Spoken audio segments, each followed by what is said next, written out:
శాంతించని తుపాకీ, ఫలించని Russia Ukraine మధ్య చర్చలు. కీవ్ మాస్కో మధ్య 3 ఏళ్లుగా సాగుతున్న యుద్ధానికి ముగింపు పలికేందుకు చేపడుతున్న చర్యలు అడుగులు తడబడుతున్నట్టు తెలుస్తుంది. రష్యా ఉక్రెయిన్ మధ్య చర్చలు తుర్కియా దేశంలో జరిగిన 2వ విడత చర్చలు ఫలితాన్ని ఇవ్వలేదు. అంతకుముందు రోజే రష్యాపై ఉక్రెయిన్ భారీ దాడి చేసే వైమానిక స్థావరాలను ధ్వంసం చేయడంతో ఉద్రిక్తత మరింత పెరిగింది. దాని ప్రభావం చర్చలపై పడింది. ఇస్తాంబుల్లోని సింగాన్ ప్యాలెస్లో తుర్కియా విదేశాంగ మంత్రి అధ్యక్షన సోమవారం రష్యా మరియు ఉక్రెయిన్ ప్రతినిధుల మధ్య చర్చలు జరిగాయి. కాల్పుల విరమణ షరతులపై వారు చర్చించారు. అవి ఫలితాన్నిచ్చే మార్గం ఫలితం ఏంటనేది ఇరు దేశాలు ప్రకటించలేదు.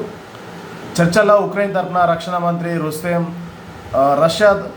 రష్యా అధ్యక్షుడు పుతిన్ సలహాదారు వ్లాదిమిర్ మెడిన్స్కీ పాల్గొన్నారు. తొలి విడత చర్చల్లో మే 16న ఇస్తాంబుల్లో జరిగాయి. అందులో కాల్పుల విరమణ ఒప్పందం కుదరకపోయినా యుద్ధ ఖైదీల మార్పిడి అంగీకారం కుదిరింది. సోమవారం నాటి చర్చల అనంతరం లిథువేనియాలో ఉన్న జెలెన్స్కీ స్పందించారు. మరింత మంది యుద్ధ ఖైదీల విడుదలకు చర్యలు తీసుకుంటామని ఉక్రెయిన్ ప్రెసిడెంట్ జెలెన్స్కీ వెల్లడించారు. ఏడాదిన్నరగా 2 రోజుల క్రితం రష్యాపై ఉక్రెయిన్ భారీ డ్రోన్ దాడి చేసింది. ఏడాదిన్నరగా ప్రణాళిక వేసి ఉక్రెయిన్ జరిపిన దాడుల్లో రష్యా భారీగా నష్టపోయింది. 117 డ్రోన్లను ఉక్రెయిన్ వినియోగించింది.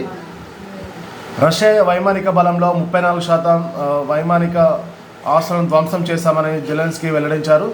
చెక్క కంటైనర్లో రష్యాలోకి డ్రోన్లను తరలించి అక్కడి నుంచి ఆపరేటింగ్ చేశామనేసి వెల్లడించారు. ఆ దేశ సెక్యూరిటీ సర్వీస్ కార్యాలయం సమీపంలో నుంచే వాటిని ప్రయోగించింది ఉక్రెయిన్. యుద్ధం ప్రారంభమయ్యాక ఉక్రెయిన్ చేసిన ఇది అతిపెద్ద దాడి అని ఉక్రెయిన్ చెప్తుంటే ఈ దాడికి రష్యా ప్రాధాన్యం ఇవ్వలేదు. ఆదివారం రష్యా 1 టీవీలో ఈ దాడుల గురించి కేవలం 1 నిమిషం మాత్రమే వార్తలు ఇచ్చారు. ఆ తర్వాత ఉక్రెయిన్పై రష్యా చేసిన డ్రోన్ దాడుల గురించి రష్యా 1 టీవీ ప్రచురించింది. అలాగే రష్యాలోని వైమానిక స్థావరాలపై ఉక్రెయిన్ చేసిన దాడి విజయం సాధించామన్న ధోరణిలో ఉక్రెయిన్ అధ్యక్షుడు జెలెన్స్కీ ఉన్నాడు. ఆదివారం జరిగిన ఈ దాడిలో రష్యాకు చెందిన 41 యుద్ధ విమానాలు ధ్వంసమైన సంగతి తెలిసిందే. భౌగోళికంగా చూసుకుంటే ఇది అనూహ్య దాడి అని రష్యా ఆర్కిటిక్ ప్రాంతంలోని సైబీరియాను లక్ష్యంగా చేసుకోగలిగామని, తమకు 7,000 కిలోమీటర్ల దూరంలో ఉన్న లక్ష్యాలను ఛేదించామని ఉక్రెయిన్ పేర్కొంది. అయితే ఈ దాడులు రష్యా భూభాగంలో నుంచే జరిగాయి. రష్యా మిలిటరీకి ఇది అతిపెద్ద షాక్ అని దాడులకు రచించిన Ukraine security services chief Basil పేర్కొన్నారు. ఇది ఒక తెలివైన ఆపరేషన్ అని అధ్యక్షుడు జెలెన్స్కీ సైన్యాన్ని అభినందించారు.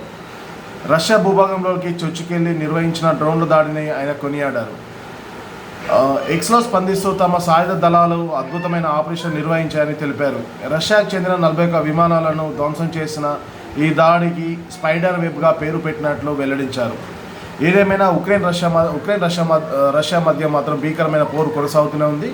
చర్చల్లో మాత్రం పురోగతి కనిపించడం లేదు. 2వ దఫా తుర్కియాలో కూర్చున్నా కానీ తుర్కియాలో 1-to-1 సమావేశం జరిగిన దానిలో ఎలాంటి ఫలితాలు వెలువడలేదు. 2 రోజుల క్రితం ఉక్రెయిన్ రష్యాపై చేసిన భారీ దాడికి ప్రతీకారంగా రష్యా కూడా విరుచుకుపడుతుంది ఉక్రెయిన్ పైన. ఇరు దేశాలు యుద్ధం ఆపే దిశగా కాకుండా ఇంకా యుద్ధం ఉధృతంగా కొనసాగే అవకాశం స్పష్టంగా కనబడుతుంది. దీనిపైన ఇంకా అమెరికా స్పందించలేదు. అమెరికా అధ్యక్షుడు డొనాల్డ్ ట్రంప్ కూడా రష్యా అధ్యక్షుడు పుతిన్పై తీవ్ర ఆగ్రహంతో ఉన్నట్టు తెలుస్తుంది. ఎందుకంటే 2 సార్లు పుతిన్కి ఆఫర్ ఇచ్చిన రష్యా అధ్యక్షునికి ఆఫర్ ఇచ్చిన అమెరికా అధ్యక్షుడు ట్రంప్తో సమావేశంలో పాల్గొనలేదు. అంతేకాకుండా ఉక్రెయిన్ అధ్యక్షుడు పదే ద్వైపాక్షిక శాంతి చర్చలకైనా సరే త్రైపాక్షిక శాంతి చర్చలకైనా సిద్ధమే అనేసి ప్రకటించిన నేపథ్యంలో రష్యా నుంచి ఎలాంటి ప్రకటన వెలువడకపోవడం, మీదికి శాంతి చర్చలను చెప్తూనే యుద్ధ భూమిలో మాత్రం యుద్ధాన్ని కొనసాగించడం ఇది తీవ్ర ఆందోళనకు రేకెత్తిస్తుందనేసి ఉక్రెయిన్, అమెరికా పేర్కొన్నాయి.